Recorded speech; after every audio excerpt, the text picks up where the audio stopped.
Tyler Booker looks tired, man. He better not be tired. He better bring the energy as we talk to him right here, heading towards Week 6. Alabama, Texas A&M, the only two SEC Western Division teams, Brownie, that are still unbeaten. The outright lead in the SEC West on the line this week. Yeah, big matchup. Tyler with us each week, courtesy of CraneWorks. The big guy reminds you, look for the big dog. CraneWorks and RentalWorks.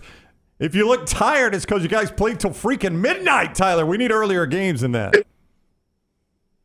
Definitely. But hey, anytime, any place. So when you're up that late though, and you're that wired coming off a big win on the road, what time do you finally get to bed the next day? So are you talking about that night? Yeah, I'm talking about when you guys got back from Starkville, what time did you finally unwind and able to hit the sheets?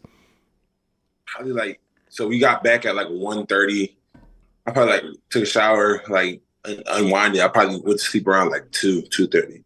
Oh, that's quick. I think I was still up at 2:30, and I'm old, dude. Come on. You got to celebrate. You got to do some stuff. All right, so you guys go into that game, and Milroe continues to get better and better. But again, running the football, that first touchdown run from Jalen Milroe, is that the fastest you've ever seen him run? That dude hit that hole, and he was a bullet at that point. Definitely. I was telling some of the guys on the sideline, that's elite speed. And I've seen it up close because I'm running to go celebrate. I'm like, dang, slow down a little bit. He's not gonna catch you. But that's seeing elite speed like that face to face is just exciting to see. And I'm just so glad he's on my team, not anybody else's. We've talked a lot about the run game and you guys trying to impose your will, and it's not perfect, but it does seem like it has become more effective over the last couple of weeks. I mean, do you think you guys are taking steps in the positive direction, Tyler, in the run game? For sure. And I feel like we're continuing to gel. We're continuing to get better week by week. And like I said earlier on, it's a time thing. And as evidently, the more that we play together, the better we get. So our goal is just to get better day by day, week by week, and we're accomplishing that now. Back to Jalen Milroe, though, when the guys in the huddle, not in the huddle, but you know what I'm saying, when you see him on the field, is this different football world? Yeah, in the civil gathering that they do. Is his confidence growing as a player as he continues to get more and more experience? Definitely, and I feel like there's never been a point to when he's come out on the field, I'm like, he hasn't shown that same confidence. As soon as Bryce left, he stepped up and he's always had that confidence. So that's just him. He's always going to have that kind of confidence no matter what play he had last. And I feel like that's what sets him apart from a lot of quarterbacks in the country. You're not going to be able to tell when Jalen Milroe had a bad play. You know what I mean? He's always excited to go on to the next play. Campbell and Marshall at linebacker had big games as well. Two of the top 4 tacklers for Alabama. You see those guys. You've seen them all camp. Last spring, all camp, blah, blah, blah. People were worried without a starter out there at linebacker. Tell me about what you see in these young guys who are making plays defensively, because I think Alabama's top 4 tacklers were not with the team last year. Campbell, Downs, Jalen Key, and Trez Marshall were the top 4 tacklers. Talk to me about that defense, specifically those 2 linebackers. Specifically, those 2 linebackers, I'm very proud of those guys. That's just how stuff has to work here. It's the next man up mentality, and those guys have definitely stepped in for Deontay. So we're just excited to get Deontay back, and but I'm very proud of those 2 guys. They've shown it all camp.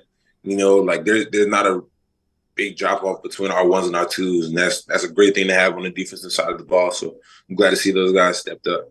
Tyler Booker is with us, the Alabama offensive lineman, presented each week by CraneWorks. The big guy says, check out the big dog, CraneWorks and RentalWorks.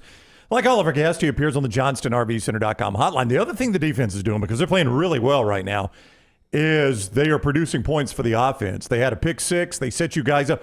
That whole situation at the end of the half, that middle 8 minutes right there that's so important in a football game, you guys go down and score. They immediately create a turnover and set up another score. I know you didn't think it because you're in the game, but I'm watching that game like this game's over. They were just able to slam the door right before the half. It's not that I was thinking it, but I could definitely feel that we were imposing their will. And you could definitely see that it was a different team in that 20-second swing. You know what I mean? When we were still on offense and we had drove the ball down, they still had some type of fight. But as soon as we came out after that turnover right before the half with like 57 seconds left, I think, they were walking on the field. They had low shoulders and they didn't have the same body language or the same fight that they did before that. And we just took advantage of that and we just kept pounding on them. So you guys rolled to College Station this weekend, and this Aggies front, they wreak havoc. I mean, you look at Walter Nolan, those dudes, I mean, they get after it. And just watching them on film, what is the strength of that defense? Their aggressiveness and how deep they are. Like I just mentioned, they're like with our defense, there's not a drop off at all between our ones and our twos, and they're the same way. And being able to have a great core of defensive linemen that are able to rotate, being able to keep everybody fresh, that's what creates great defensive lines. And then they're all ultra aggressive. They're just really good up front. I feel like this would be one of the best fronts that we face all year. And this is why you come to the SEC. You come to the SEC to play games like this on the road. So as a unit and as a team, we're looking forward to the challenge that they present. Body Armor is one of our great sponsors, so let me give you a little Body Armor to get you fired up for these practices. They had 7 sacks, and they had 15 tackles for losses against Arkansas. 7 sacks and 15 tackles for losses. You got to be a wall man. You got to be the Armor this week, right? Oh, definitely. But like that's every week, That, like I said, they're a great defensive front, but at the end of the day, as long as we execute and as long as we play Alabama football, we just have to control what we can control. You know what I mean? So I'm very excited for the game this weekend. Do you guys need Jim to come over and speak to the offensive line? I mean, that was a good start right there. I could do a Lou Holtz voice, too, if you'd like me to do that. Hey, listen, though. I will tell you this. I love this setting. I love College Station. You guys were on the road in Starkville with that crazy environment. Do you guys embrace these road environments in the SEC? Are they as much fun to play in as playing a home game? I know you love Bryant-Denny, but tell me about the mentality when you guys throw on the all-whites. We're just our mindset is like, let's see how fast we can empty the stadium.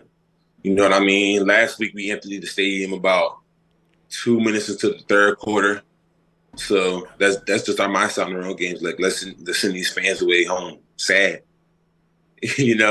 So but as far as like actually getting the work done is just staying focused, not being worried about external factors and just executing and understanding that they're going to have a lot of momentum just because they're home. They're more comfortable at home. The fans and the crowd is behind them.